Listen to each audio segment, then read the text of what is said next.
কথায় আছে ধানই স্বর্গে গেলেও ধান ভাঙে। আর যারা রান্না করতে পছন্দ করে তারা যে কোনো জায়গায় গেলেই রান্না করে খাওয়াতে পছন্দ করে। আমি কিন্তু ভীষণভাবে রান্না করতে পছন্দ করি।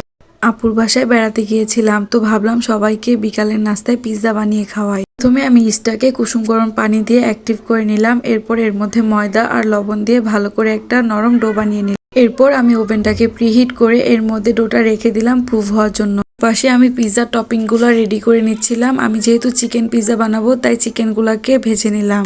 আমার পিৎজার ডোটা খুবই ভালোভাবে প্রুভ হয়েছে। এই তো আমি একটা থালের মধ্যে স্টিলের এটাকে সেপারেট করে নিলাম হাত দিয়ে চেপে চেপে। এরপর আমি একটা কাঁটা চামচ দিয়ে এর মধ্যে ছিদ্র ছিদ্র করে দিলাম যাতে এটা পুরোটা ফুলে না যায়।